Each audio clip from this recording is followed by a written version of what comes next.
Hi, Andy here with a quick message ahead of this episode. After 2 years of avoiding COVID, it finally caught up with me just ahead of recording this episode.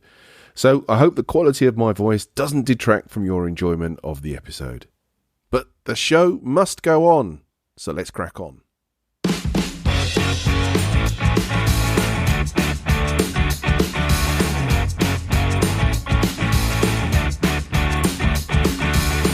Hello and welcome to Sticky from the Inside, the employee engagement podcast that looks at how to build stickier, competition-smashing, consistently successful organisations from the inside out. I'm your host, Andy Goram, and I'm on a mission to help more businesses turn the lights on behind the eyes of their employees, light the fires within them, and create tons more success for everyone.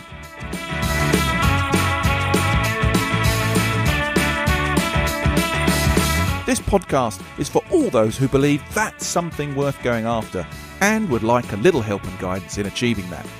Each episode, we dive into the topics that can help create what I call stickier businesses. The sort of businesses where people thrive and love to work, and where more customers stay with you and recommend you to others because they love what you do and why you do it. So, if you want to take the tricky out of being sticky, listen on. Speaking to people over the last few years about engagement, culture, leadership, and all those related topics has been an education and a privilege. It's very easy, though, to end up talking about the same things constantly. Well, today, we're going to try and look at some familiar things from a slightly different angle, or at least we're going to attempt to. There are 3 or 4 recurring people-centric issues that are front and center of the things that many businesses are dealing with today.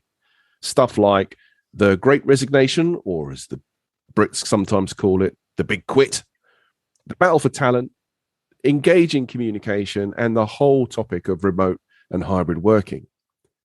But are these new things? Have they only come about in the last 2 years because of the effects of the pandemic? With this exception of the Great Resignation, I'd say not. And maybe you could argue that has always been in the background, but people have been given a bit more time to think of late. And if they've always been there, why are we still talking about them? And actually, what has the pandemic changed? Maybe it's become just a bit like old wallpaper and we haven't taken as much notice of it of late. Maybe we need to reframe the issues, or at least find other ways of drawing attention to them to provoke some more awareness and some different actions. Maybe the pandemic has changed the way we need to approach these things. Well, my guest today is Emma Harvey, who's the MD of Candid HR. Now, as a seasoned HR professional and board member, she is all too familiar with the people issues affecting engagement and culture in businesses today. But recently, Emma has tried to bring a greater attention to these things by writing a book. But not just another self-help instructional guide, but a novel. A story that brings to life the issues faced in businesses every day with fictionalized characters. Now, having a novel look at it gives us a chance to look at the issues of the past and an opportunity to think about how we might tackle them today in the hope that they trigger some form of better understanding and provide an insight into solutions that actually work and go on to sustainably improve the working environment. At least that's the idea for today. So let's give it a go. Welcome to the show, Emma. Thank you, Andy. Thanks for having me. It's wonderful to have you here, mate. I think I'm right in saying you're my first novelist. Oh, I'm honoured. Yeah. Thank you. I've had book authors, but they've all been the kind of business handbook type books, not a novel. So this is going to be, I think, an interesting look. Before we get into talking around all the issues that people and businesses are facing today, tell us a little bit about you and about Candid HR to start with. Sure. Well, I started Candid HR in July 2018, so I had a good 18 months before the world went pear-shaped and mad in business. And prior to that, I'd had 20 years of HR experience working for global corporates such as Johnson & Johnson, Wincanton Logistics, R.R. Donnelley, Tesco. Quite large, robust, unionised environments. packed full of interesting characters and challenges along the way. Today, what do you do with businesses that you look after? What sort of things are you coping with? Yeah, so today I'm sort of trying to apply what I learned over those years at corporate level to the SME world. So SME businesses who don't necessarily have an in-house HR function, but they know they want to do the right things in the right way. And we try and bring that experience to those businesses, and we try and explain it as the life cycle of the employee. So if you think about recruitment to exit and everything that might happen in between, HR should be in the middle of that, having a positive touch point every step of the way. Well, employee experience is the hot topic at the moment, isn't it? So, I mean, that sits very snugly within there. So, look, I'm interested in the book and how it relates to these recurring issues that everybody's dealing with today, albeit in a slightly different landscape. So the book is titled, Have You Got a Minute? Now, where's that title come from, and where did the inspiration come for writing a novel? So the inspiration for writing the novel came from over 20 years of hilarious, well, I think hilarious stories in the workplace, and the crazy stuff that HR have to deal with behind the scenes that people don't necessarily always get to see or understand. And there is a plethora of information out there, and it's just, this book is just a joy. It's a veritable feast of experiences and characters that are obviously fictional, mostly for legal reasons, but a lot of it's based on real life experience. And have you got a minute is the phrase that nobody wants to hear from HR. Gotcha. But it's also it's also the phrase that HR people use when they have to deliver difficult news. I can feel the shivers running down my spine now, realizing where that title's come from, and the number of times I've had those corridor meetings with an HR person saying, Andy, have you got a minute? And it was never a good conversation that was following. I just for legal reasons, I have to say these weren't necessarily about my behavior or things that I had done incorrectly, but certainly issues that we had to address as a business. It sounds like a silly question based on what you just said, but why a novel and not just a kind of another handbook on how to do HR? Yeah, and don't get me wrong, there are very practical examples and tips for people on how to handle certain HR situations that come up in the workplace. But I didn't want to miss the opportunity to talk about some of the wonderful characters that I've worked with in real life, but bring them almost to life again in a fictional setting. The humour that I've seen along the way, the warmth, the feeling of being part of a big, sometimes dysfunctional, but family in a workplace was too good an opportunity, I think, not to try and bring to life via a novel. And hopefully it's, my intention was for it to be a very warm book. It's not meant to be a critical book.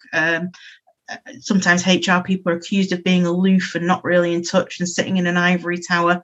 I want the book to show that, good HR people are very much hands-on, very much ground up, supporting businesses from the ground up and the people that work within it. And I just felt I would have more license and more freedom to write if it was a fictional novel rather than a how-to guide. And from what you talk about, less legal issues following the stories that you may well tell on today's episode. Names have been changed to protect the guilty. It's a work of fiction, definitely. And so that message behind the book, is it really there to show the caring, compassionate side of HR, or is it to bring attention to the issues and the sustainable solutions to putting some of these things right, or a combination? You tell me. It's a combination, actually. So, HR first and foremost are employed by businesses to deliver on objectives, and it's a much more strategic role now than it possibly was 20 years ago where this book's set. But that said, at the bottom of this, at the heart of it, whether it's managers, directors, VPs, CEOs wanting to deliver things and having crazy ways and ideas of how to do it, whether it's people on the ground doing crazy stuff, HR has to manage all of that. And, there's a very real example that I talk about when I speak about the book. And one of my roles was to strategize multi-million dollar restructures across Europe. And I'd be sat in meetings with Americans till 9 o'clock at night, figuring this stuff out, going spreadsheet silly, spreadsheet drunk after it. And I'd walk out of my office and there'd be two ladies from the night shift having had an argument over throwing something in a bin, and they'd involved their union rep, and I'd just have to switch from one to the other like that. And that's the reality. And this book is trying to express all of the different experiences that HR people have and the way that we handle them and deliver it. And the timing of the book in terms of where you set it. So you say it's set sort of 20 years ago. And today we're going to talk about issues that we're facing today. And from what you see and what you've worked on, we right to say that a lot of the issues people are facing today are the same. And then if so, do we need to take a different approach to them? And how does the book relate to what you might have done 20 years ago to actually what we need to do today? So I think it's important to remember in times of crisis, especially, that most things are cyclical. So right now, for example, we seem to have a candidate-driven recruitment market. Well, it was the same 25 years ago in inner city Manchester when we couldn't hire people for love nor money because unemployment was at an all-time low. So there are definitely common themes, and the book addresses what we did then, and a lot of what we did then would still be relevant now. Okay. So I think there's takeaways for people. It's not just a novel about crazy characters. There are some, very tangible and helpful examples in the book. We've got a whole chapter dedicated to recruitment, for example. We've got a whole chapter dedicated to people having sex in a warehouse because that happens. People do that stuff at work. A whole chapter on sex in the warehouse. Yeah, marvelous. Sex at work. Yeah, sex at work, and the amount of times I've had to manage the fallout of that in more ways than one. And it's this stuff still happens. But there are themes then that are still relevant now. I think the game change has been the pandemic, obviously, and how technology has moved on since then to enable more flexible hybrid working. But not every sector has that, Yeah. And I'm sure we'll cover that, because if you're running a manufacturing plant, you can't go and do that from your bedroom. If you're running a retail high shop, you can't necessarily go do that from your bedroom. Yeah, so, there's a real danger, isn't there, that everything gets sort of like COVID washed with this stuff, that everything's about remote and hybrid working, but that doesn't cover the whole population, the whole working population for sure. So we can dig into that. So let's pick up on some of these key themes. Okay, so, we talked at the front about attracting and retaining good people. So the whole thing about recruitment, certainly at the front of that. How does the book cover the recruitment? Is there a particular story that you want to sort of share that would set the scene? Well, the book is set in the Northwest in 1997, and some of the challenges we had then, like I said, unemployment at an all-time low, very, very difficult to recruit people. We're on industrial estates where people would literally go down the road for 10p an hour more. And that was a constant cycle. So even then, we had to be creative about what we were offering as a business, and create a compelling reason why people would want to join us and stay with us. So back then, it was all about offering MVQs, vocational qualifications for people, signing them up in, warehousing and distribution. It was brilliant. Level 2, level 3. We had ILM, that type of thing. We were very creative in where we recruited. This was pre-internet, so pre-paid job boards, and we wrote adverts in different languages based on the locations of the distribution. We had buses to pick people up and bring them to work and take them home after shifts. We did all sorts back then, and now those innovative ideas are still out there, but they've possibly moved on a little bit in terms of technology. And what's the big issue that you see that businesses in the main are facing around recruitment today? So I think there's a bit of a double whammy. So the big quit or the Great Resignation is real, without a doubt. I think I read one poll recently by Microsoft where, there's a global poll of 30,000 workers and 41% were thinking of changing professions or quitting. Do you think these are new thoughts for people that they're having? And do you see it covering the full spectrum of job roles? It's not just big execs who've decided, you know what, I'm going to go and live on my yacht rather than do work now. It's affecting everybody, right? It is affecting everybody, and most sectors. Some are harder hit than others, but yes, to answer your question, I think it is affecting every level of every organisation. And we, as people, have literally sat back and reevaluated what they want from life. And traveling to work for an hour and a half and traveling back and not having any free time within that to do anything that helps them on the home front is just not attractive to a lot of people now. I mean, if you take, certain sectors like hospitality, supply chain, and even office-based roles where employers have been unable or unwilling to offer flexible working, those who have just seen greater levels of retention and attraction. But it's got to depend on the sector that you're in, and it's not always that easy to do. So we're trying to work with our clients to come up with different, more creative solutions if you're not able to offer hybrid working. So what are the good guys doing out there right now? How are they differentiating themselves? We're seeing some crazy counter offers in terms of salary. So, somebody's available on the market one minute, they're not the next because their current employer offered 5, 10, 15,000 pounds more in salary. That's not sustainable in the long run. And what we're finding when we're actually speaking to people about it is, well, yeah, of course I'm going to take it for now, but it's not the reason I was looking in the first place wasn't about money. It's about other things. So assuming that salaries or hourly rates at least reflect market rates and that candidates can actually do the job, then one thing we're finding that's quite successful is to talk about your company values in job adverts. So people shop around for jobs these days in this candidate market, and particularly with younger candidates, I think they want to identify with those values and be proud of the business that they work for. If you can offer flexibility, then shout about it in your adverts. If you can't, then let's also be very clear about what else is on offer. So things like career development and advancement opportunities. Career progression is huge for people if they want it. Promoting from within, responsibility, the ability to move on and be mobile within your job is really good. Really good to talk about. Really effective in terms of a recruitment strategy. And then, some of our clients are looking at boomerangs. So boomerangs are people who've left a business, went to work elsewhere, and could come back to you to return to you with even more experience than when they left.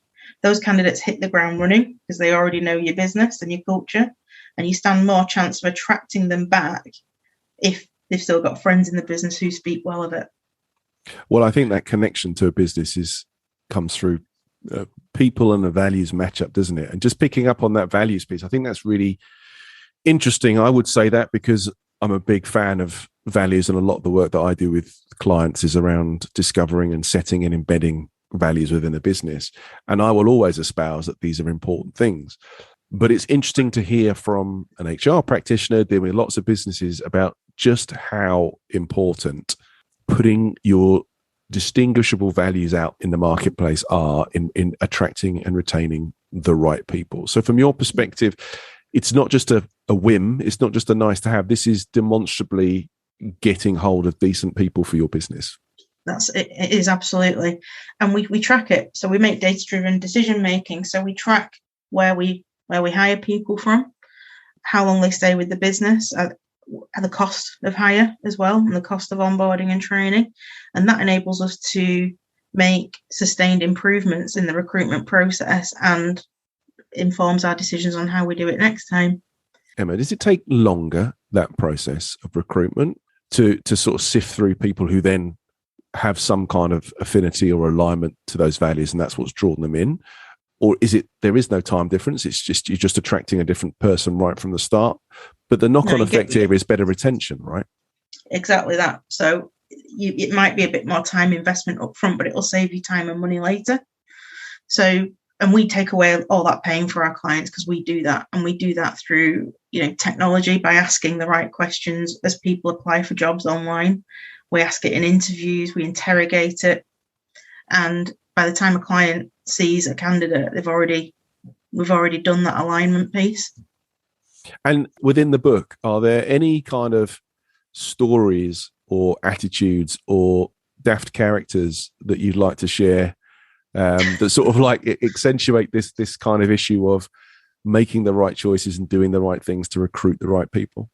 Yeah, there's lots actually, and lots where it's gone well, and some where it's gone, horribly wrong. Where that interrogation piece isn't there, and people have just started jobs where they're unable to do them. I mean, there's one unfortunate incident which is based on a real life experience, and it was a quiet lady who used to work in an admin position behind the scenes, who wanted to work front of house on reception. So she was given a trial in the job, and unfortunately she genuinely had a genuine diagnosis of Tourette's, which she hadn't shared with the business. Oh dear. Which came out when she was under pressure from a regional director who I think called her on the phone, and it just blew. And that was a massive learning curve for all concerned at the time. Bless her. Luckily she had a great sense of humour, but she recognised it was probably a good idea to tell us before we put her on front of house that she maybe had this condition. But it's also incumbent upon us to ask. Yeah, it's not to say that she couldn't do the role, right? But exactly, she could do the role. Understanding the parameters of it all means you can take mitigating action, right, or explain to people situations rather than it being, I guess, a surprise or a shock when it happened. And that wouldn't have made her feel great either, right? I'm sure. No, it didn't. But we dealt with it, very openly, very compassionately, very supportively. And she was so grateful, as were her family members that worked there. The management team were great, and we dealt with it in the right way, and it was all okay in the end. Because that's what happens when you deal with things well. But we've had others where candidates have come for roles and not told us that they have a prison sentence pending. And they're 3-4 months in, and then suddenly they don't come to work on a Monday morning. And you're like, did we do any back checks or anything like that? Good grief! I'm going on extended leave. Didn't tell you about that. The best, and genuinely, this did happen to me in real life. I got a guy disappeared. We did the usual follow up, trying to check if he was okay.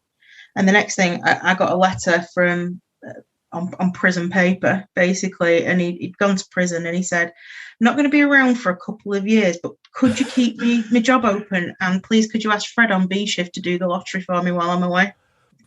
Oh God, there you go. That's real life on a page. That's real life. That's real life right there. But you don't, it's really important in HR not to judge. So I tell these stories with warmth and humour and hopefully compassion, for the people that are involved. But it is funny. It's funny to deal with. It's amusing. All these things come back to communication, right? I mean, is it any wonder that communication remains probably the number one issue that businesses and people in businesses face, right? No. It's always on the list. Is it still on the list today? Like some of the things and issues you have to deal with for businesses, is communication still at the heart of these things? Yeah, very much so. We actually run a workshop this week on that very thing for our clients who, it's about, hybrid working. This particular client had a model of hybrid. So pre-pandemic, everybody was in an office. It's quite a technical administrative function that this company performs. So the benefit of employees, and particularly new starters to the team, of overhearing more experienced conversations in the office, it's just gone. It's lost. So, there's an immediate problem with communication and onboarding and knowledge sharing. So we're working with them to try and overcome that and put things in place so that those all important experiences can still be shared and best practice can still be shared, and that the experienced people are open to questions and don't feel like they're being put on. And it was just about working through that, really, and coming up with something that was pragmatic. The other thing that we're a big fan of with communication is something called radical candor. I love radical candor. We'd love a bit of Kim Scott on this podcast. Oh, I'd love to meet Kim Scott and bow down to her. But that ability to sort of challenge directly whilst acting compassionately is something we encourage. So if an issue arises regards communication or feedback, deal with it in real time. If you are giving feedback, give examples. Prepare for that meeting. Do it respectfully. Make sure it's confidential. Make sure it's coming from a good place. There are no weaknesses. There are no failures. There are just opportunities for improvement. And we do whole workshops on that to hopefully encourage that constant culture of feedback, in which case good communication just becomes, this is how we do things around here. You must have some lovely, I use the term lovely, probably incorrectly, stories around how people communicate well or badly in your book. Yes. Any spring to mind that you want to share with us today? Well, there are plenty, but they've all got foul language, to be honest. Well, you can maybe self bleep those out if you wish, but JFDI comes up quite a lot, that old one. Yeah, I mean, I think that old image of just get on with it, right? And I'm the boss, I'll bark the orders. I mean, I shouldn't be surprised, even watching The Apprentice, which I still watch through my fingers, right? Me too. And to hear these young up and coming executives go, well, I am the boss and therefore it should be fine for me to bark orders. I find that quite disturbing that that's still an attitude that's out there, particularly in a younger generation. I know, but they've got no idea how they sound. That's why we watch it through our fingers, because it's just so true. The self-awareness is in a different parallel universe. I think I could get into a whole topic on it. But I think millennials in general get a bad press. And it's not always fair, not always fair at all. But there can be sometimes a bit of an entitlement culture. So, I'm 23, I've had 2 jobs, I want to be a director now, please. Well, you've got to earn your spurs to do that. But it's also incumbent upon businesses to offer those opportunities and to train and to mentor and to coach. I mean, I think the whole coaching approach to development has come on leaps and bounds. Even in the last few years, with more and more people getting an opportunity to be coached, right, and take a bit of self-reflection, a bit of self-awareness, and understand a bit more about yourself and how you can go on to positively use your strengths, but recognize when they can become weaknesses, and start to round off some of the edges that you might have and develop in new areas. In the past, that used to be the bastion of the execs, right? They're the only guys who got coaching, but everybody gets a bit of coaching now, and I think that's a really, really positive thing. Is that where you see the differentiation between clients who really kind of get communication development and growth of their people and those who are still sort of struggling? Is that one of the standout things? It's definitely one of the standout things. I think a lot of people talk a good talk, but without actually making it work on the ground. So I don't know. I suppose it's communication related, but there's a lot of funky workplaces now where you have table tennis meetings and neon lights and go out for beers and all that, and you can pour yourself a beer on site at 4:00 every day if you want one and all of that good stuff. But behind the scenes, people have got no idea what the direction of travel is, what the strategic objectives are, what they're working on or why, and why it matters. And I just think you can have all this fancy pants stuff as much as you like, but if you don't get the basics right, what is the point? And people will become disengaged with that. They're not going to stay because you have a meeting over table tennis. Well, they're not going to stay for the right reasons, are they? And then that's the thing, isn't it? They'll stay because they feel connected and they want to do a good job, and their values are aligned with those company values. But if they're sort of flailing around, then they won't. Yeah, engagement without any kind of direction is just fun.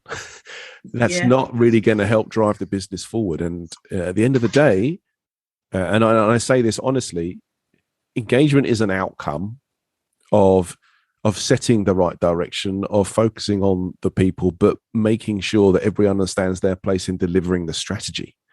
And we have to execute the strategy with people who are, happy, productive, innovative, committed. Because if we don't have that, then the sustainable results just don't happen. They're just not there. I completely agree with you on that.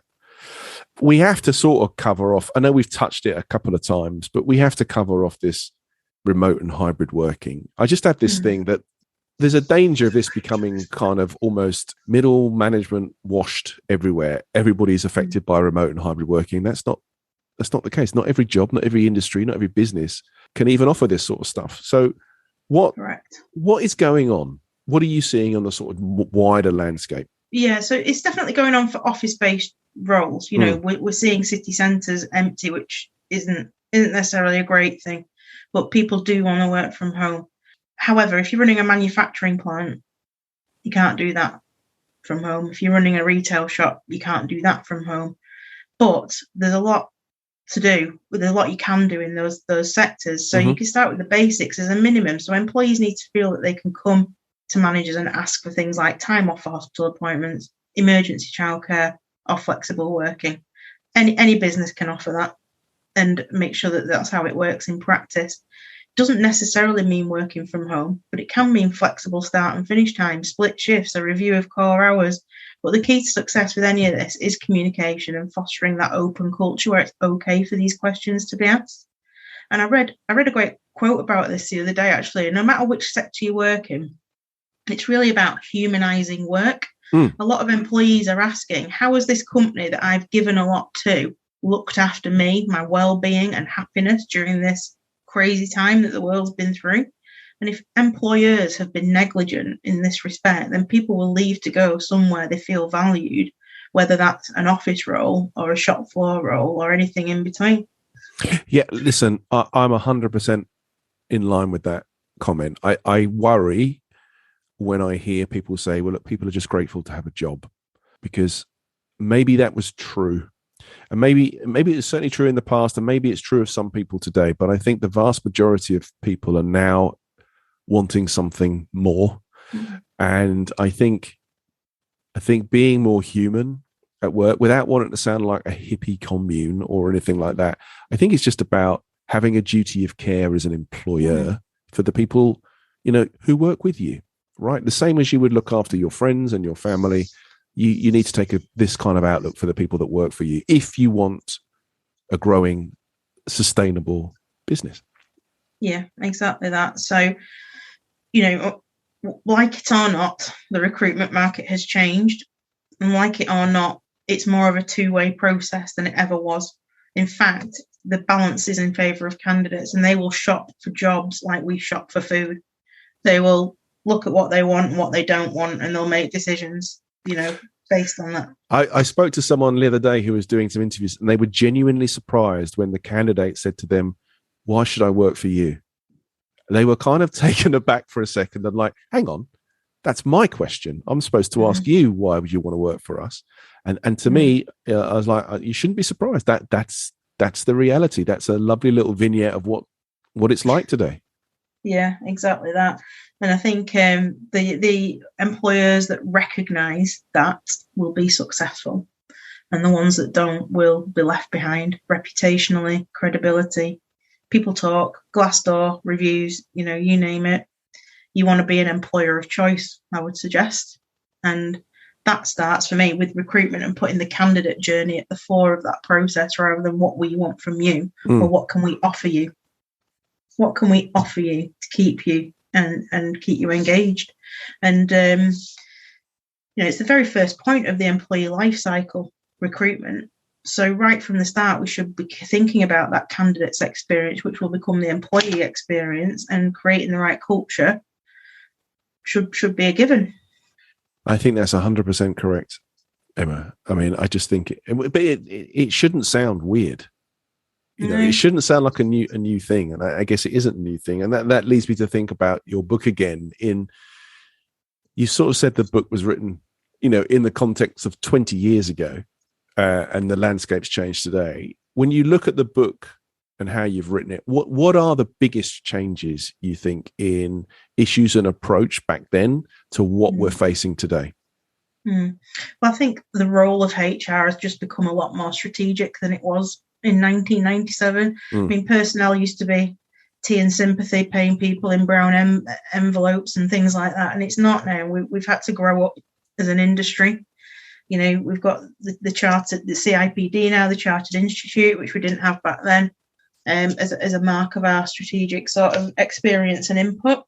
And I think the role of HR, like I said, is ultimately to help organisations achieve their objectives through people and a people agenda. And unless HR's in those boardroom meetings, sat being able to make a contribution from the top, then it will probably fail. So I'm really, really, really happy to say that all of our clients that we work with on a regular or partnership basis recognise the value of that. We'll still sit on leadership team meetings with some of our clients and be in those decision-making forums.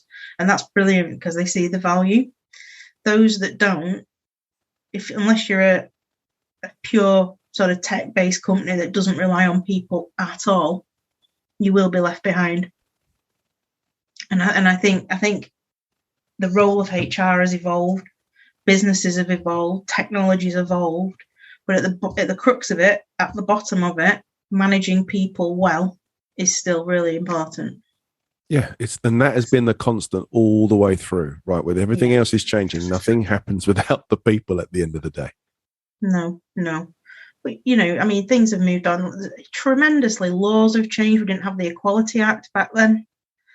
We didn't have the Bribery Act. We didn't have modern slavery. We didn't have GDPR.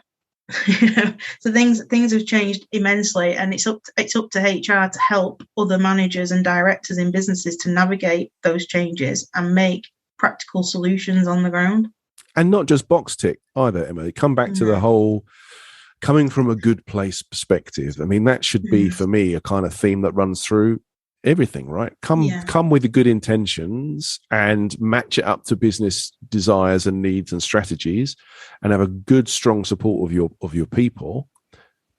I don't think you can go far wrong. No, if you're going to do something, do it well. Well-being is a bit of it's a buzzword, but actually, it's super effective if it's done well. Yeah, it's dire if it's done wrong. People come to us and go, "Well, we've got a well-being policy and we've done some mental health first aid training," and I'm like, and we've had a hand massage day. It's not good enough. No. It's not good enough. So, it should have, it should cover financial, social, mental and physical well-being for a start. And there should be a constant program of events and initiatives to keep it alive and keep it real. So that's just one example. If you're going to do well-being, please do it well. And if not, don't touch it. I think the don't touch it thing is the same for so many different things. Even on the values stuff, don't spend the time, effort, and if you use someone like me, money to help you determine your values and your behaviors that the business needs, if you're not going to do anything with it, or you're not going to uphold them, because it'll do more harm than good. Making a false promise on anything is never a good idea. Okay, Emma, we've come to the part of the show I like to call Sticky Notes, which is where I ask you to consolidate all your insight and tips into 3 little Post-it notes of advice that people can take away. In this case, to help them perhaps take a fresh attitude to tackling these recurring issues we've discussed today. So what would your 3 sticky notes be? So I think number 1 would be think about the value proposition that you offer as an employer. And that's really about your employee brand or the unique system of support, recognition and values that you can provide to employees so they can achieve their highest potential at work. Okay. Think about that employer brand. That's number 1. Secondly, I think when it comes to recruitment, you've got to look at it as a life cycle of an employee. So recruitment starts with a compelling reason to join your business. It starts with the candidate journey that becomes the employee journey. And then onboarding. Rather than there's a desk, there's a phone. What does good onboarding look like? And the third one, I think, would be to look at retention. And there's lots to do. Engagement surveys are still very popular and well utilised and easier than ever now through apps. But I think one of the greatest questions we ask when it comes to these surveys is, would you recommend this business as a great place to work? Yes or no? It can be a simple measure like that. And another thing that we do is we do stay interviews. So you'll have heard of exit interviews. It's kind of too late by then. People have checked out mentally and they've gone. But stay interviews are really a really good opportunity to ask people why they stay and what do they say about the business. So let's focus on that and keeping them rather than replacing them when they've checked out mentally. Lovely. 3 very practical sticky notes there that people can take away and use. I'm sure they'll find that very useful. Emma, before I let you go and say thank you, good luck with the book. Where can people get hold of it? So it's on Amazon. It's available on Kindle. We're just in talks about producing an Audible version, but it's Have You Got a Minute on Amazon, and book 2 is in the pipeline. Oh, well, we stay tuned for that one, my friend. Listen, thanks so much for sharing your insight and advice today. Really appreciate it, and I hope to see you again soon. Thank you for having me. I've really enjoyed it. All right, take care, Emma. All the best. You too. Bye. Okay, everyone. That was Emma Harvey from Candid HR. And if you'd like to find out a bit more about her and any of the topics that we've talked about today, please check out our show notes. So, that concludes today's episode. I hope you've enjoyed it, found it interesting, and heard something maybe that will help you become a stickier, more successful business from the inside going forwards. If you have, please like, comment and subscribe. It really helps. I'm Andy Goram, and you've been listening to the Sticky from the Inside podcast. Until next time, thanks for listening.